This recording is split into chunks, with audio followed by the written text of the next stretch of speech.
Assalamu alaikum wa rahmatullahi wa barakatuh. May Allah bless the Islamic Unity Society for continuing their amazing work, serving the Muslim Ummah, serving the community. Indeed, I have personally benefited from this blessed organization way before 2013. Probably starting from the year 2001, actually. May Allah reward the founders and the several committees and now generations of people, brothers and sisters, who took over this blessed organization from when it started until now. And seeing the advertisement about the social events on a monthly basis, I would say the IUS once again leads in providing service and filling the deficit that is needed within the community. Nothing better than providing an environment, a safe environment for families to come together to practice this tawasi bil-haqq wa tawasi bil-sabr. Thank you very much for the kind invitation. The Majlis will start with a talk followed by Ahsant. Shukran jazeelan. Followed by recitation of Masa'ib by our dear brother Sayyid Ali, inshaAllah. Inshallah, the talk will prepare the minds and the hearts to make the most out of this occasion. Us and Ahlul Bayt, salamullahi alayhim, the calamities that have befallen upon Lady Fatimah, salamullahi alayha.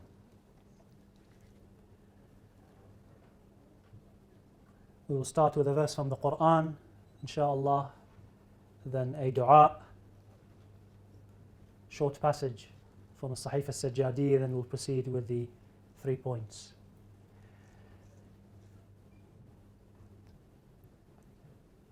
بسم الله الرحمن الرحيم الحمد لله رب العالمين وصلى الله على سيدنا محمد وآله الطاهرين صلى الله عليك يا سيدي يا رسول الله صلى الله عليك وعلى ابن عمك أمير المؤمنين صلى الله عليك وعلى بضعتك الزهراء البتول صلى الله عليك وعلى الإمامين الهمامين الحسن والحسين سيدي شباب أهل الجنة يا ليتنا كنا معكم سادتي يا ليتنا كنا معكم سادتي فنفوز والله فوزا عظيما قال الله تبارك وتعالى في كتابه الكريم أعوذ بالله من شر الشيطان اللعين الرجيم يا أيها الذين آمنوا سورة التوبة chapter 9 يا أيها الذين آمنوا اتقوا الله يا أيها الذين آمنوا اتقوا الله وكونوا مع الصادقين صدق الله العلي العظيم. O those who you believe, O those who you believe, اتقوا الله, be God conscious, be God conscious. وكونوا مع الصادقين, and ensure that you be with the truthful ones. Not, O those who you believe, be God conscious and be truthful. No, you have to associate yourself. You have to place yourself with a group of people who are labeled in the Quran as as-sadiqeen. Now clearly, if you are a believer and God conscious, you should be truthful, you should be honest, you should be sadiq and sadiqah. But the Quran here specifically wants the believers to associate themselves with an already defined group of people. Arabic is so specific. Not كونوا من الصادقين, be amongst the truthful ones. Or كونوا صادقين, be truthful. It says كونوا مع الصادقين. Associate yourselves with the truthful ones. So inshallah we can search for the truthful ones. We'll start with 3 lines from one of the supplications of Sayyid al-Sajideen, Imam Ali ibn al-Husayn alayhi salam, in which he states, Allahumma salli ala Muhammadin wa ali Muhammad waj'al salamata qulubina fi dhikri 'azamatik. Allahumma salli ala Muhammadin wa ali Muhammad waj'al salamata qulubina fi dhikri 'azamatik.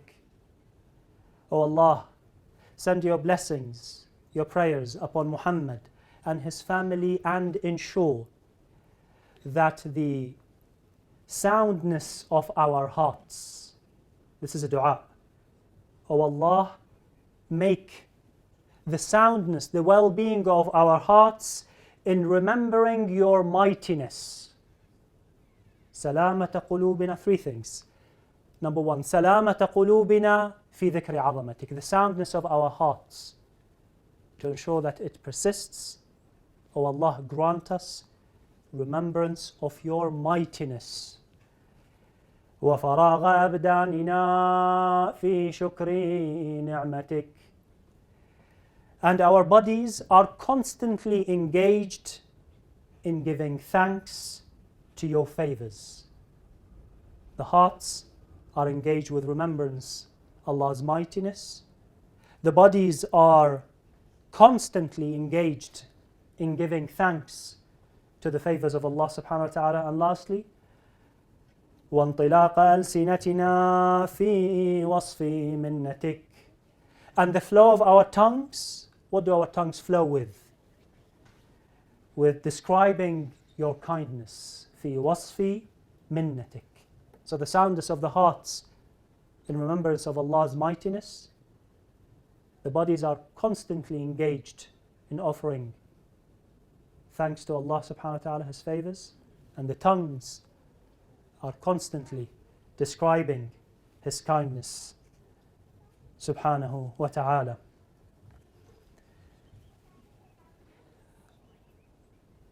I would like to share with you lessons from the life of Lady Fatimah salamullahi alayha. 3 lessons. The importance of investing time and effort in setting the foundations, the correct, the appropriate foundations for any journey that you're about to take. Small, short term, or long term. Secondly, the importance of seeking guidance throughout this journey from the appropriate sources. And thirdly, lessons about sabr. And when we come to sabr, inshallah, the hearts will soften as we enter into that remembrance of the calamities that have befallen upon the daughter of Rasulullah sallallahu alayhi wa in preparation for Sayyid Ali to take us through some of the details, which is a must. We must live these memories. We must do it. And it will become apparent why.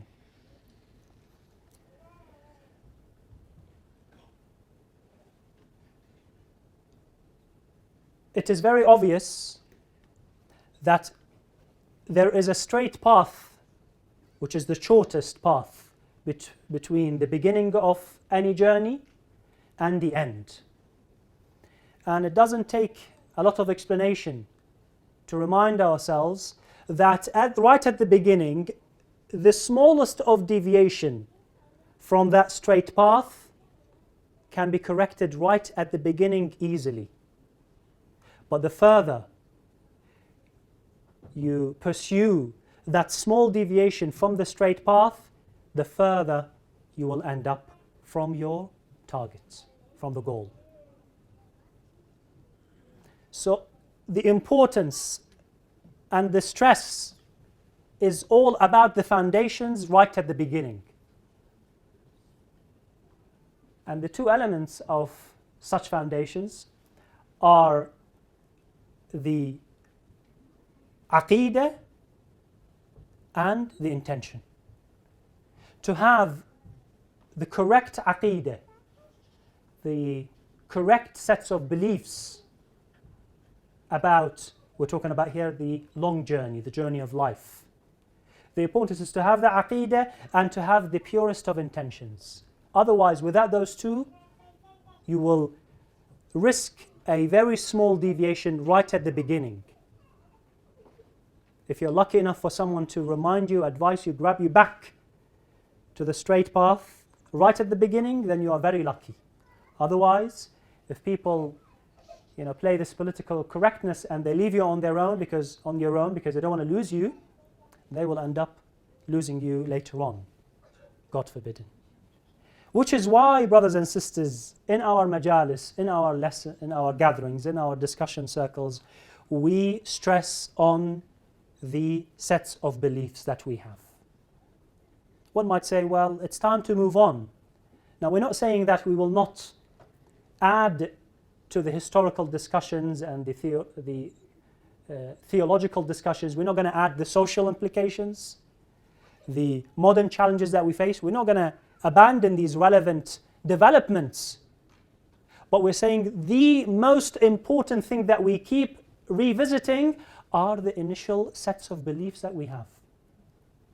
Because the smallest of deviations right at the beginning, you will not notice it. But later on, it will become apparent, very apparent. So the right aqeedah, the right sets of beliefs that we follow, and the intention, the pure intention. And if you ask me which one is more difficult, well, you don't need to ask me. Let's ask Ahlul Bayt, salamullahi alayhi. We have narrations from the Prophet sallallahu alayhi wa alayhi, in which he stated clearly, niyatul mar'i khayrun min amalih. That the intention of the individual, male or female, the intention, i.e. the pure intention, to have a pure intention for the individual is better than the actual deed they are about to do. Because the risk is when we do that deed, we may have this associated pride, sense of achievement, that I am now, because I'm able to participate in such program, or I'm able to perform something that others are unable to do, that I'm in a way better than others. Before I achieve that deed, I only had the intention to come and attend, to serve Islam, to do my duty. So the intention on its own was pure. Niyatul mar'i khayrun min amalih. Hence we are told that sometimes you have the intention of doing something and Allah doesn't allow you to do it. That's in your interest, in my interest, because I am already rewarded for the intention, which would have been, in my case, certainly better than the deed itself. So the most difficult thing to do is to purify the intention. We have a statement by Amir al-Mu'mineen salamullah alayhi, in which he says that purifying the intention is harder than the long struggle. Purifying the intention is actually far more difficult than the deed itself. To do it, to pray on time, to come to such a blessed gathering, to participate, to give someone an advice. To purify that intention is far more difficult than to endure the experience of discussing with your brother or your sister a certain behavior that you think is inappropriate. And you refrain from it because you don't want to have that, God forbid, confrontation with them. Because it's awkward, which is why we don't do it. We don't share advice with each other. If I see you doing something wrong, if you see me, let's just leave them. Let's just keep the peace. Why? Because we don't want to get into that difficult scenario of a difficult discussion. Ali ibn Abi Talib says that apparent difficulty is small compared to you actually making sure that the intention is purely to serve Allah by serving the servant and offering a genuine feedback with them. So the importance is to have this solid sets of beliefs, and to have the pure intention. And طبعا we are proud in the school of Ahlul Bayt, salamullahi alayhim, this religion of Islam. To my limited knowledge, we are the only ones in the world who have the foundation of our faith set on rational conclusions. Before we open the Holy Quran, we are able to prove the existence of the Creator before we open the book of the Creator. We are able to demonstrate rationally the main attributes of the Creator before we open the Quran to discover them rationally. And the most significant one possibly is the justice of Allah subhanahu wa ta'ala. We're able to prove it without using the Quran. And then we're able to also carry on with this rational discourse to prove that there will be life after death. Now, what is the nature of that life? We don't know, but there will definitely be, rationally, it's a necessity that there will be life after death. What is the nature of it? We need the Quran. But at the foundation level, the existence of a Creator, His main attributes, life after death, the necessity to send some form of messenger, some form of communication between Him and us, we can do that without opening the Quran. We are probably the only ones who can do this.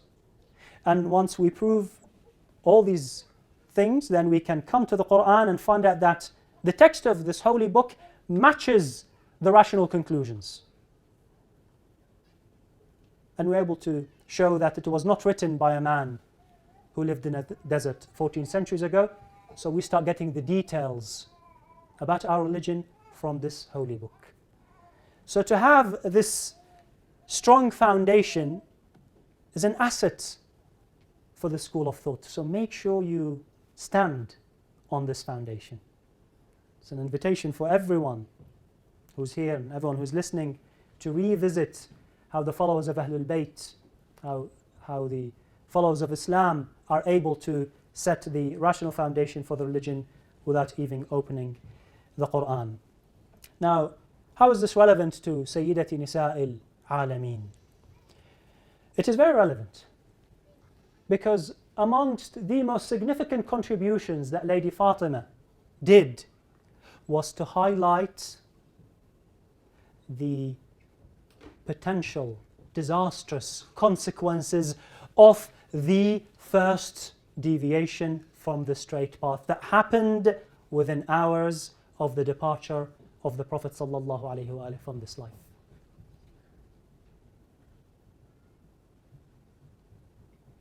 Indeed, she played so many roles as the supporter of her father till she earned this title of Ummu Abiha, the mother of her father. And we know that her father transformed the world.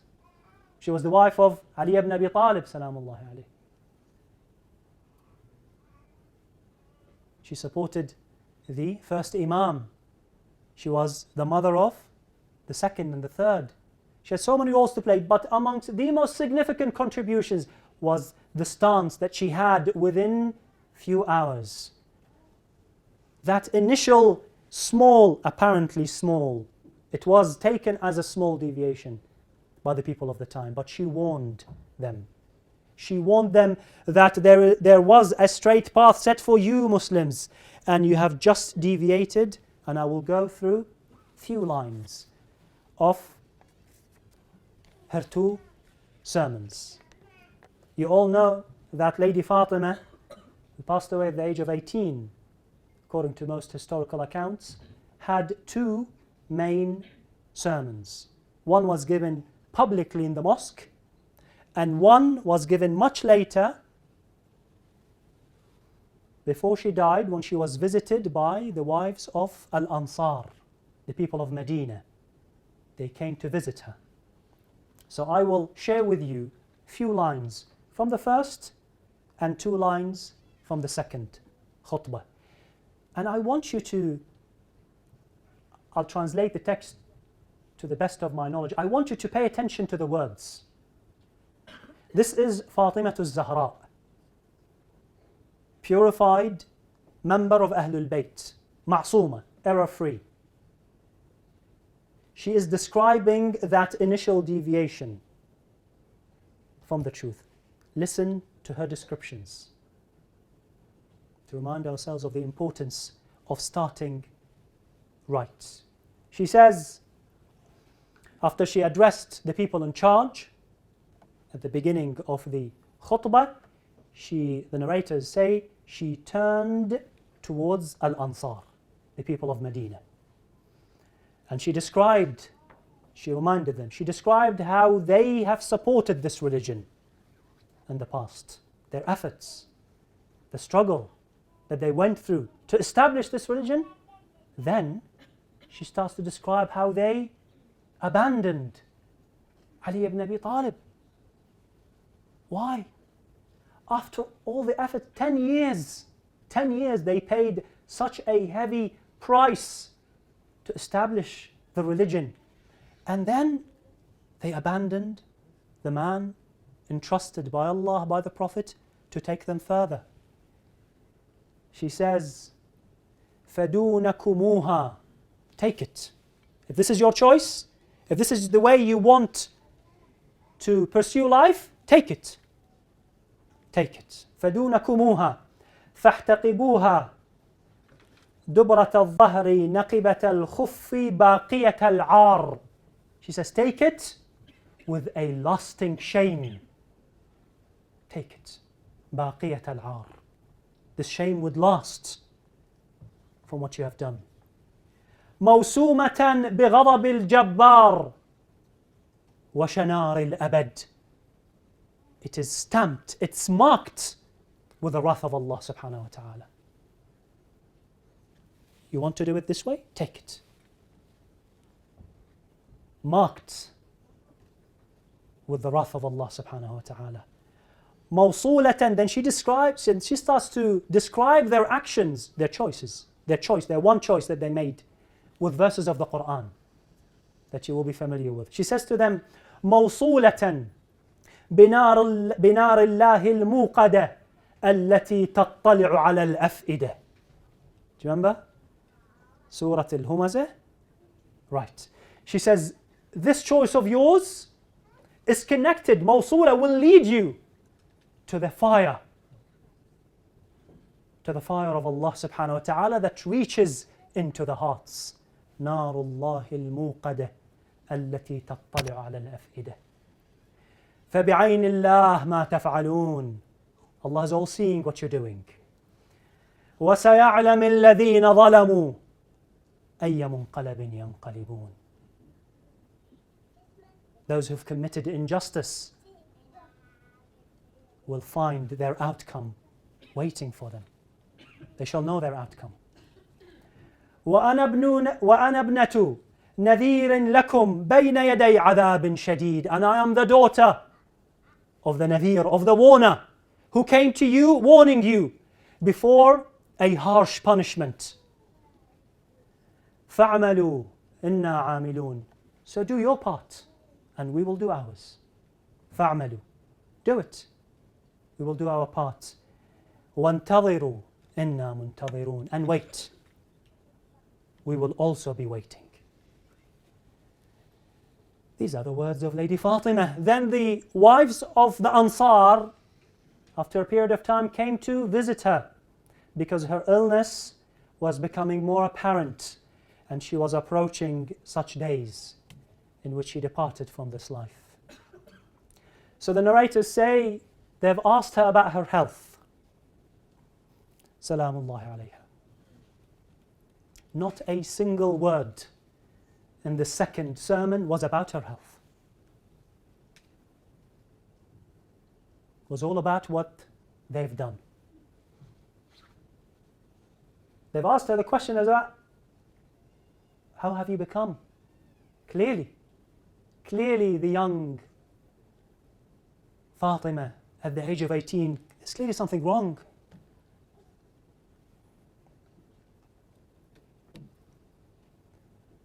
So the reply was not about her health. Towards the end she says, أما لعمر إلهك she gives them an example of what they have done. She gives the example of people who probably are waiting for one of their animals, cattle, camels. They're waiting for a pregnant female to give birth, to add to their collection, to add to their property. They're waiting for something. She describes a pregnancy and a very different outcome. She describes that. She says, أَمَا لِعَمْرِ إِلَهِكَ لَقَدْ لَقُحَتْ. What you've just done to Ahlul Bayt, to me, to my husband, to the Prophet, what you have just done, لَقُحَتْ. It's ready. It's ready. فَنَظِرَةٌ رَيْثَمَا تُنْتِجْ. Just wait for it. It has now become nearly complete, giving the example of a pregnancy. لَقُحَتْ. So, فَنَظِرَ, just give it some time. نَظِرَ, wait. رَيْثَمَا تُنْتِجْ, until the product comes. The product is not going to be something healthy. ثُمَّ احْتَلِبُوا طِلَاعَ الْعَقِبِ دَمًا عَبِيطًا. You want the product to be something that yield with milk? Wait for fresh blood that will come. وَزُعَافًا مُمْقِرًا, and poison. What you have just done, give it some time, and the product will not be that fresh milk that you wait for. The fresh product useful. It's going to be fresh blood, and it's going to be poison.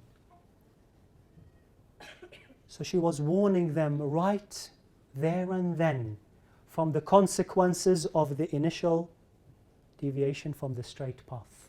As-sirat al-mustaqim. Hence, we will continue to invest in the foundations of our faith amongst ourselves, and we will pass on such knowledge to anyone who knocks on our doors and to our children. And we will address the belief, the theology, and we will also address the niyyah, the pure intention. Now, you embark on the journey, relying on Allah subhanahu wa ta'ala, you need to get guidance. The intention may be pure right at the beginning, but with time, developments happen, changes happen. So you need to be kept on the straight path. We all need that. We all need that sincere advice. We all need it. No one is old enough. No one will ever be old enough to say, I'm beyond this. I know about this.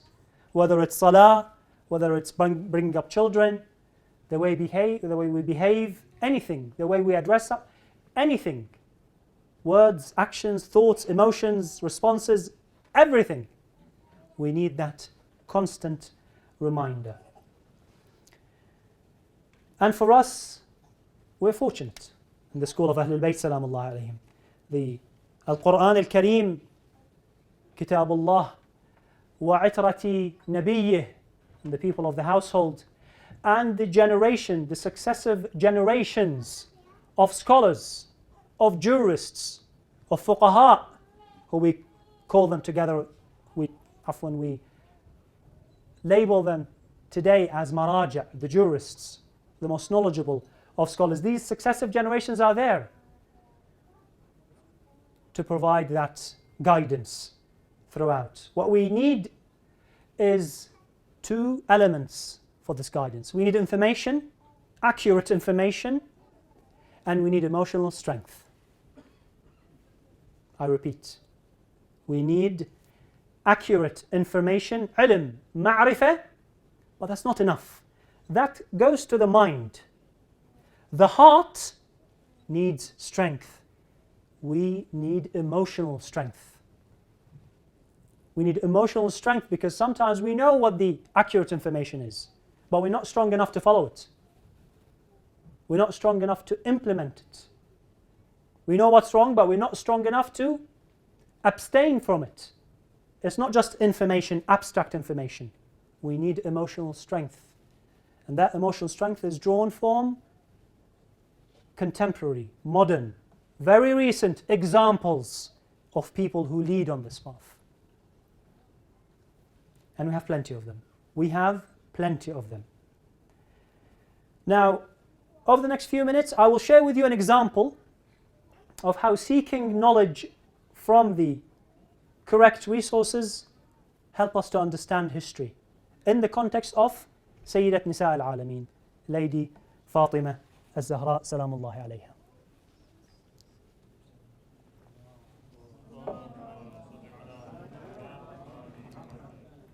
Now, according to rational thinking, we can conclude what the main attributes of those who will be chosen by God as messengers, as inheritors of messengers, because that's what Ahlul Bayt are. They are inheritors of the last prophet and of the previous prophets. We know what their main attributes are. We know what they should be, rationally. And then obviously based on this, we read the Quran and we confirm in depth what their attributes were, chosen by Allah, purified and have access to special knowledge. These are the three traits clearly documented in the Quran about a group that shall come after the Prophet sallallahu alaihi wasallam. Chosen, divinely chosen group of people, purified, mutahhareen, and they have access to special knowledge. So kunu ma'ahum. Ensure that you be with them. Kunu ma'a as-sadiqeen. طيب. If we don't have access to scholars, if we don't seek guidance from scholars, from maraja', from jurists, from fuqaha, then we risk having a completely deviated impression, a completely deformed impression, deformed image about those people.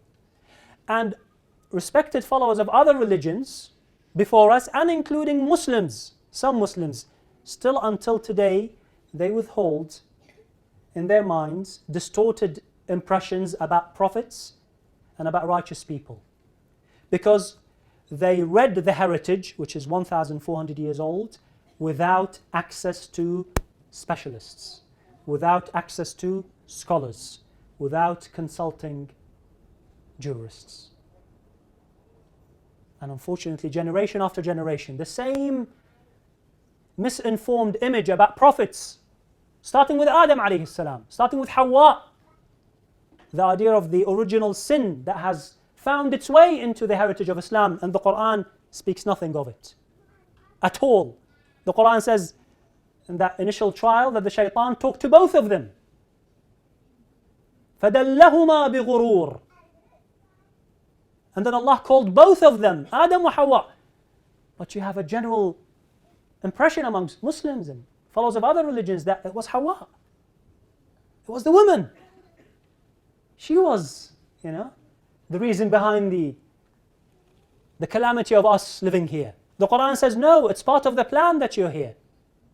إِنِّي جَاعِلٌ فِي الْجَنَّةِ خَلِيفَةً فِي الْأَرْضِ خَلِيفَةً. My plan is for this man, for this race, to be in Jannah, to be on earth. The plan from day one is to be on earth, not in Jannah and then the wife, through talking to Adam, got him out. That's still an impression that many people have, not according to our heritage if we read it in the light of the guidance of our scholars, who in turn, they have taken it from Ahlul Bayt alayhim salam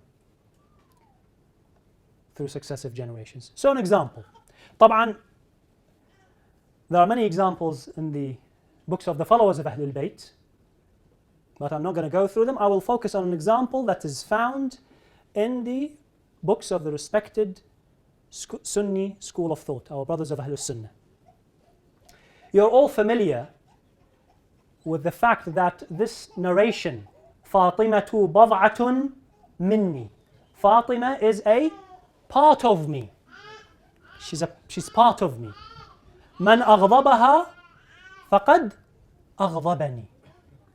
Whoever angers her or makes her angry, makes me angry. And you all know that if you make the Prophet angry, then Allah subhanahu wa ta'ala is angry. طبعا this narration, the Prophet said it so many times, this statement, in different formats. يؤذيها ما آذاني, so whatever hurts her hurts me. In one version, من أغضبها, to do with anger, فقد أغضبني, and so on. So, and you're all familiar with the implications of such narration, which is found in both sets of books, the Shia and the Sunnis. It's clear historically, as documented in Sahih al-Bukhari and in other historical books, that Lady Fatima was angry with the people in charge of her time. So how do you resolve this? How do you resolve the fact that the statement is very obvious, it's absolute? Whoever makes her angry makes me angry, and whoever hurts her hurts me.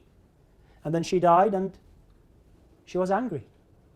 And she made it clear in her will that I don't want them to be involved in burying me. In fact, I don't want anyone to know where I'm buried. A lasting statement of her anger for what they've done, and we've described what they've done. Okay, so how do you resolve this? How do you convince the masses that, okay, it wasn't a big issue? Clearly it is. So how do you find a way around it? Well, there are people who you could pay in the early days of Islam. Still, I'm sure you can do it these days. So, they have come up, small group, they have come up with an explanation, a way out. That this statement, مَنْ أَغْضَبَهَا فَقَدْ أَغْضَبَنِي, was circumstantial. It was said addressing a particular incidence. It was not absolute. Okay? Why don't you share with us what incidence that was? And then they fabricate. I will show you how returning to our scholars will resolve this. But just stay with me for the next few minutes. A fabricated story that her husband, you know who her husband was? Her husband, salamullahi alayhima, was thinking of proposing to the daughter of Abi Jahl. His name is Al-Hakam, but the Muslims call him, Hakam is wisdom, derivative of wisdom. The Muslims call him Jahl, Abi Jahl, the father of ignorance. One of the top enemies of Rasulullah sallallahu alayhi wa throughout the period of Islam was Abi Jahl. Apparently, according to this fabricated story, that her husband was proposing to her, to the daughter of this enemy of Allah. So she got angry. She got angry. So she informed her father, apparently. And her father invited people in the mosque and said to them, Fatimatu bad'atun minni. Whoever angers her, angers me. So it was all to do apparently with no one but Ali ibn Abi Talib. Apparently. So the way out, make this statement not absolute, make it circumstantial, link it to a fabricated story, so you find a way out. This, it wasn't to do with people in charge. It was to do with her husband proposing, apparently, falsely of course, to whom no one but the daughter of one of the worst people who fought against the Prophet. So why are we so confident in saying this was a fabricated story? طبعا the details of the story, the fact that her father, who's error-free, gets angry because the daughter is angry because of a proposal for a marriage, in itself is problematic. It's problematic. Let alone she's being pure and sin-free, right? It's problematic that you are proposing that Ali ibn Abi Talib would think of marrying someone other than Lady Fatima, and who? The daughter of one of the top enemies. The content is problematic. But let me share with you how easy it is, by referring to our scholars, how we can answer this very, very quickly. Sayyid Ali al-Milani, one of the scholars and teachers in the Hawza of Qom, he writes in his research about this quite clearly. He says, amongst many narrators of this fabricated story, I chose to you, in his research, I chose to you two names. And I will describe to you those two people, and you will find out that, okay, clearly it was made up. One is Az-Zuhri, and the second person is Miswar bin Makhrama. So Zuhri historically clearly documented that Az-Zuhri used to curse Ali ibn Abi Talib. Someone who publicly witnessed that someone who would curse Ali ibn Abi Talib, who would insult Amir al-Mu'mineen in his absence, of course. And Zuhri has no problem narrating narrations from whom? Umar ibn Sa'd. Umar, the son of Sa'd, the leader of the army who killed Imam al-Hussein alayhi salam. Az-Zuhri has no problem narrating from this man because to him, this man is trustworthy. So you can think of the caliber of the individual who narrated such a fabricated story. And Zuhri was a very close companion of many of the statesmen of Banu Umayyah, of the Umayyad Empire. To the extent that Imam Sajjad wrote a letter to him warning him of such companionship.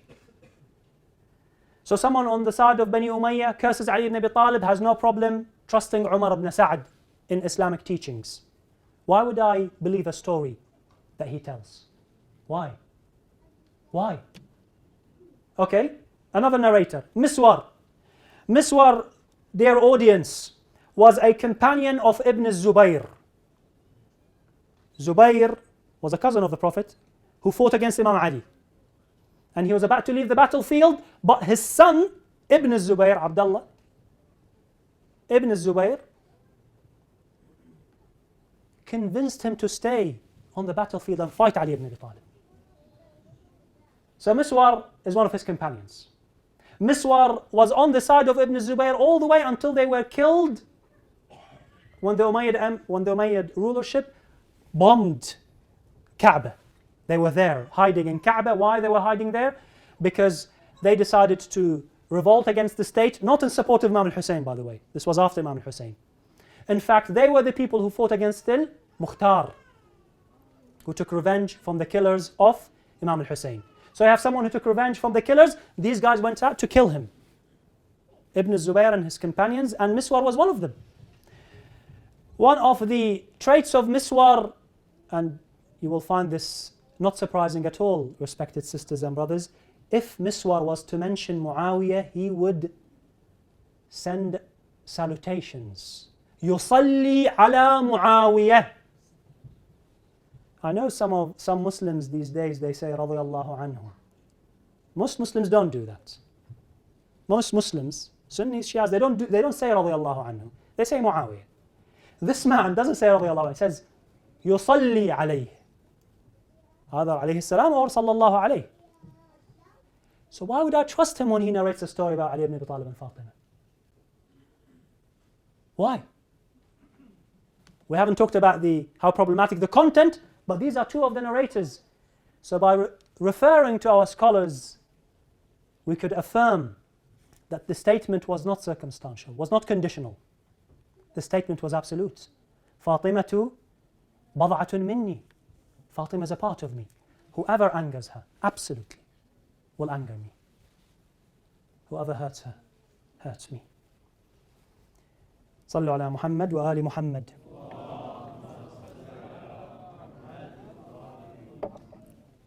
So we discussed two lessons: the importance of investment in the foundations of our journey, ilm, aqeedah, to have the right, strong, rational foundation of Islam, and to have the niyyah, the purity of the intention.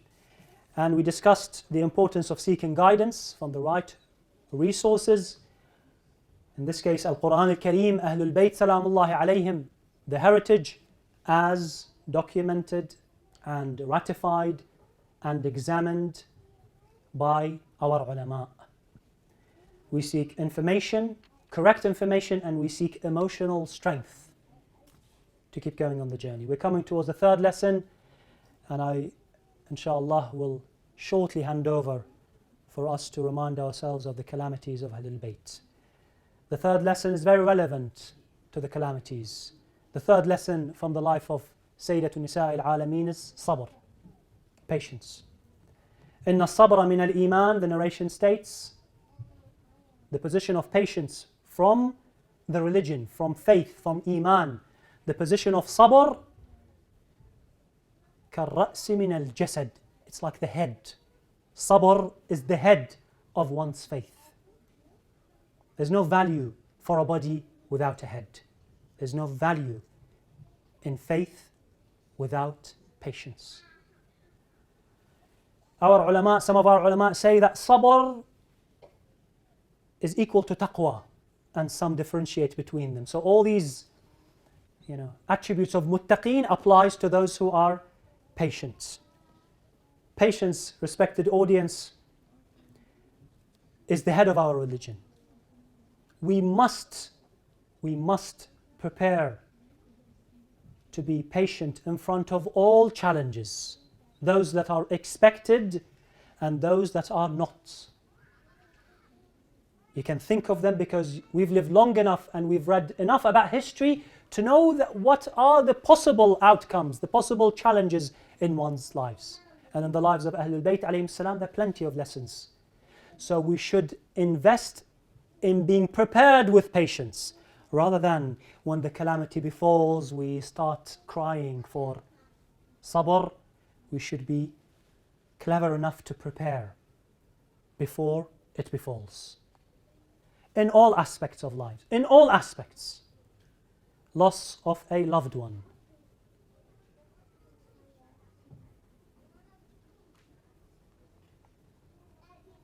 Serious illness. You know what shakes the heart is that I made that statement in a small discussion group a year ago.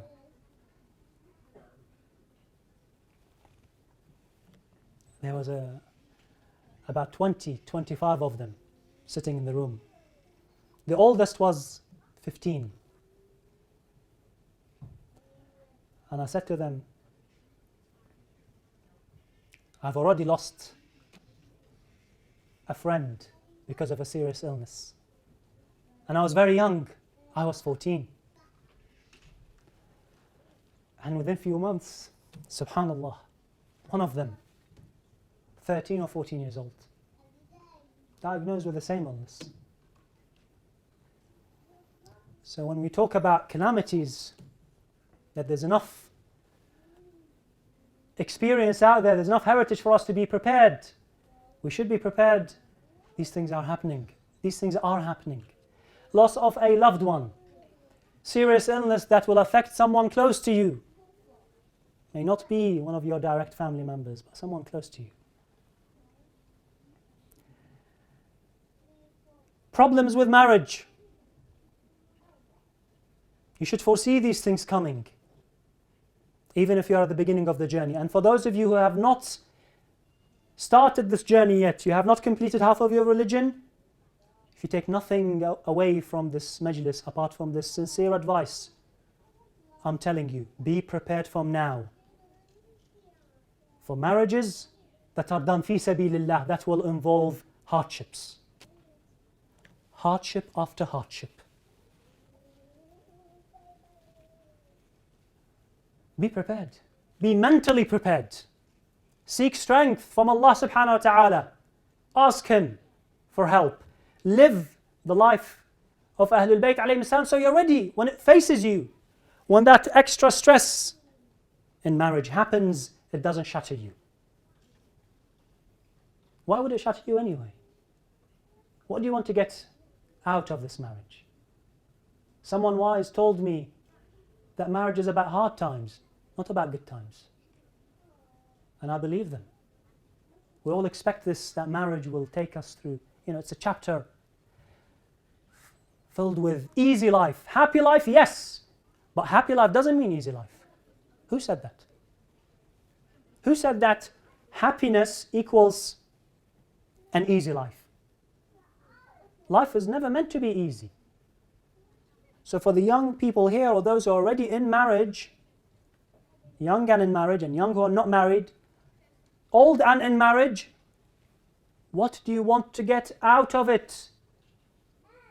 Easy life? It's not meant to be easy. Happy life? Yes, if you have patience. If you have iman, if you have sabr and taqwa, it will be a happy marriage, regardless of the challenges. We're only meant to live here a couple of days or weeks or years.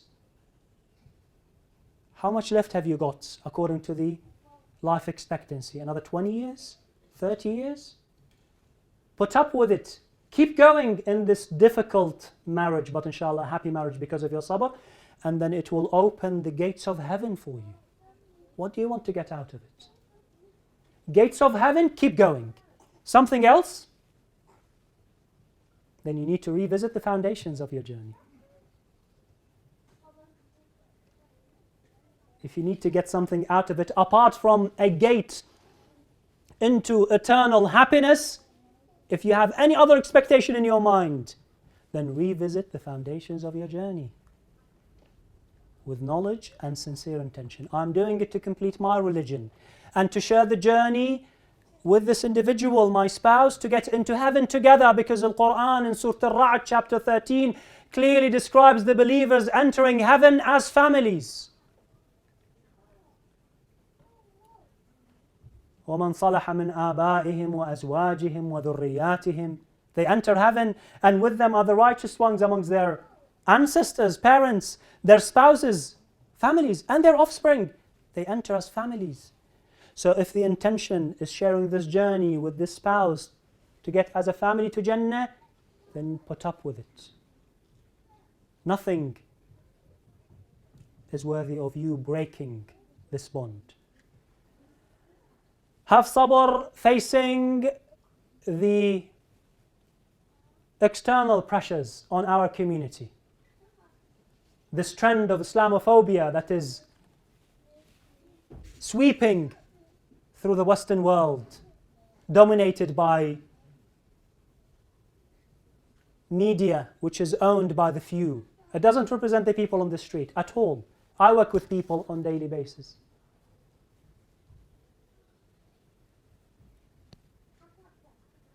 And I know that the vast majority of people in the world, and including in the Western world, have nothing but respect and appreciation for all mankind, including Muslims.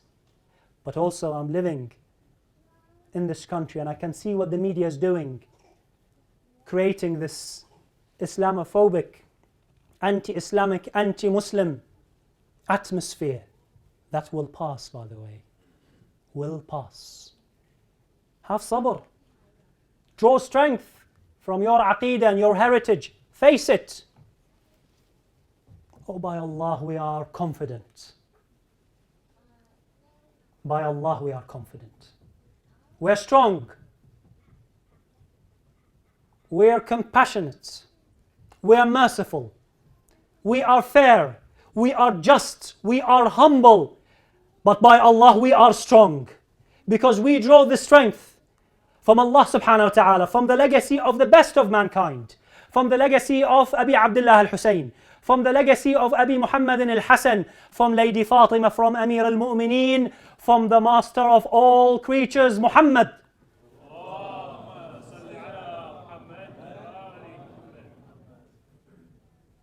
Keep going and be strong. Nothing will break us. Lady Fatima went through big challenges. The challenges of her early childhood, when Mecca became such a hostile environment for her father, who once upon a time was amongst the most respected, but because he spoke the truth. The early days, the early years, when the evil people decided to find a way of attempting to silence the truth, that they boycotted Banu Hashim. They boycotted her greater uncle Abu Talib, her mother, and they forced them into the outskirts of Mecca, where she's buried now, Khadija and Abu Talib. Fatima was there. She was in her early years. She could witness the poverty. She could witness the injustice. She witnessed the illness, people living on the outskirts of a city, displaced, abandoned by the whole of society. For what? To break them, so they can abandon the Prophet sallallahu alaihi wasallam. She was there. In fact, she was the one who called upon her father to come and pay his farewell to her dying mother. And it was then Jibreel descended and said to the Prophet, tell this lady that Allah greets you with salam. Allah. Fatima was there. She has witnessed these events. She became an orphan. Then it was the hijrah, the migration to Medina. There were the early wars that have taken amongst the most beloved to her, Hamza in Uhud. Before that, so many in Badr. She was there in Ma'arakat al-Ahzab, when the parties of the Arabian Peninsula, all tribes got together, led by Quraysh, to surround the new Muslim society. A coalition wanted to crush it, to bury it at its early birth. Fatima was there. She could witness her husband, her father, participating with everyone in digging the trench and facing this existential threat to this new ummah. And let me share with you a glimpse of that suffering before we hand over to her own calamities.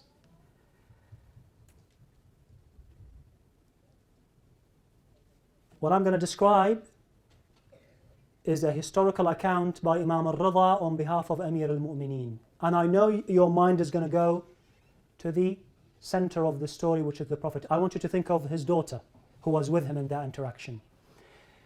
Muslims were digging the trench to provide some sort of a defense line against this overwhelming coalition from almost everyone around them. There was poverty, there was hunger. She came. Amir al-Mu'mineen says, كنا مع النبي في حفر الخندق إذ جاءت فاطمة ومعها كسيرة خبز. She has a small pot. Kasr is a broken pot.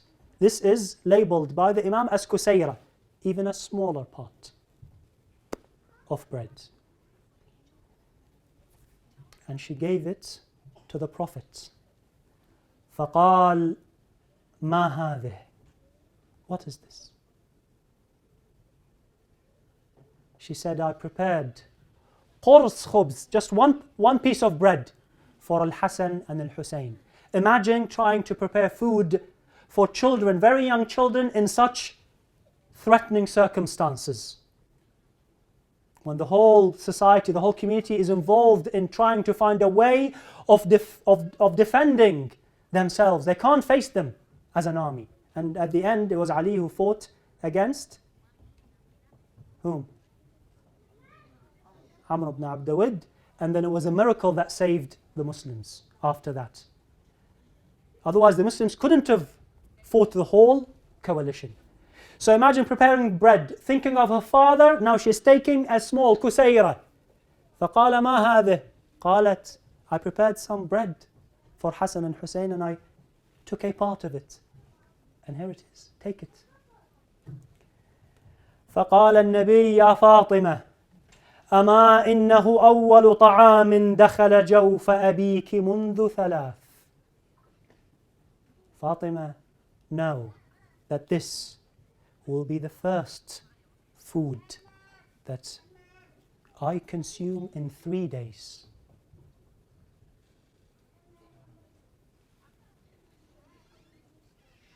Water, milk, maybe. Food. Now you're all thinking of the Prophet. You're all thinking of a leader in his late 50s being at the front line with his people, trying to find a way to defend themselves.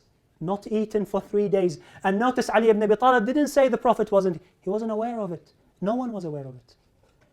In fact, when I read this, I was reminded of a different explanation when he did something to the effect to alleviate his hunger, but they couldn't tell that he was hungry. But he told his daughter, thank you. I want you to think of the daughter, the young daughter, who has children to look after, a husband and her father, who's hungry for 3 days, working non-stop. But then maybe she got used to it, because the calamities that have befallen after that upon her The calamities of losing her father, وفاة النبي الأعظم صلى الله عليه, and it is the greatest calamity. The calamities of them abandoning her husband, Amir al-Mu'mineen Salamullahi alayhi. The calamities of those in charge denying her her ownership and disqualifying her statements. Who are you? Who are you to disqualify the claims of Fatima? Why? Why? The calamities that followed one after the other, day after day, week after week. When they surrounded her house, when they threatened her, when the big threat came, and how her husband dealt with it to save the Muslim Ummah, to ensure the unity and the peace, and that we stay together as one Ummah, even if the price to pay was their own suffering. Surrounding the house, frightening the family of the Prophet sallallahu alaihi wasallam, threatening them with no hesitation at all. Sallallahu alayka ya Sayyidi ya Rasulullah. Sallallahu alayka wa ala bad'atika az-zahra al-batul. Sallallahu alayka wa ala Abi Abdullah al-Husayn. The hearts are ready now to remind ourselves with the calamities of Lady Fatima. نستقبل السيد سيد علي بالصلاة على محمد وآل محمد, and after that we will read the dua inshallah together.